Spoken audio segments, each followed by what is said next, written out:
Hello, my name is Reverend Dr. May Elise Cannon. Today is Friday, April 19th. This is day 196 since October 7th. Last night, Israel launched an attack on Iran. This is the latest round since the April 1st killing of the Revolutionary Guards at the consulate in Damascus in Syria. I've wondered why sometimes it's called consulate, sometimes it's called embassy. My understanding is that it was degraded in its title. But this past weekend, there was a barrage on Israel by Iran, several hundred drone and missiles in a strike by Iran in response to the killing of their Revolutionary Guards. And so this is the latest round. Last night, Israel attacked Iran. Now, this has been considered a relatively limited scope. That's a quote from different news sources, as well as a muted response from Iranian officials, which may have lowered chances of immediate escalation. The big concern is a broader Middle East war. Israeli missiles hit a site in Iran. The airspace was actually shut down above major Iranian cities. Commercial flights began being diverted yesterday morning, or actually, it says early Friday morning, I don't know what day it is, over Western Iran without explanation, as one semi-official news agency in the Islamic Republic claimed that there had been explosions heard over the city of Isfahan, because it was early Friday morning for them, and it was late last night for us. So explosions were reported over Isfahan in Iran. There's a military base that activated its anti-air defenses, and Isfahan is considered strategically important because there are several important sites there, including a military research site and development sites and military bases. And there's a nearby city called Natanz that contains one of Iran's nuclear enrichment sites. As of this morning, according to Reuters, Tehran did play down the incident and indicated it has no plans for retaliation, a response that appeared gauged towards averting a broader regional-wide war. The limited scope of the attack, their muted response, seems to signal that maybe efforts by diplomats are working and being successful in averting an all-out war. Israel warned others about the attack. The U.S. told a group of 7 foreign ministers, told foreign ministers that it received last-minute information from Israel about a drone action in Iran, according to the Italian foreign minister. This was G7 ministers. They were informed at the last minute by Israel about the drones, but there was no sharing of the attack by the U.S. It was mere information. Blinken declined to comment on that assertion, but emphasized that the U.S. was not involved in the attack. Iran's army chief, Major General Mousavi, said on Wednesday that Iran would respond to any aggression, but as of this morning, they seem to be downplaying. President Biden had advised Israel not to respond amid fears that an Israeli counterattack would escalate into all-out war. Obviously, Israel did not listen. Significant news yesterday in terms of the United Nations. The United States vetoed the Palestinian bid for recognition as a full member state. The move blocked a resolution to support a status that Palestinians have been seeking for a long time. They're currently a non-member observer state. You will recall that there are certain mechanisms where the U.S. Has said that they will have to withdraw all UN funding if Palestine is recognized as a full member state. The vote yesterday was 12 in favor of the resolution. The U.S. was the only one that vetoed of the UN Security Council, but Britain and Switzerland abstained.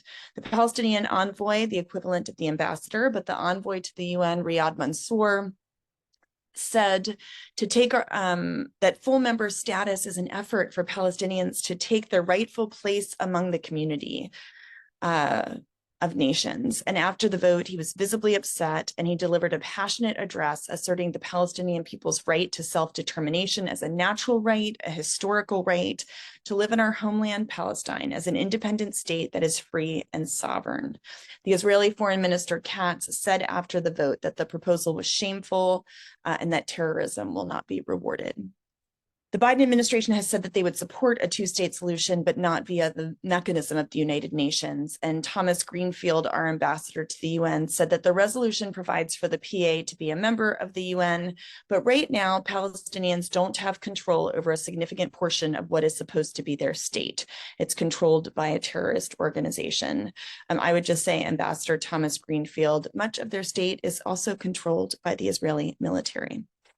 In other news, this week, news broke out that a State Department panel known as the Israel-Lehi Vetting Forum, a State Department panel made recommendations about a month ago to Secretary Blinken, disqualifying multiple Israeli military and police units from receiving U.S. aid, that's military as well, after reviewing allegations that they had committed serious human rights abuses.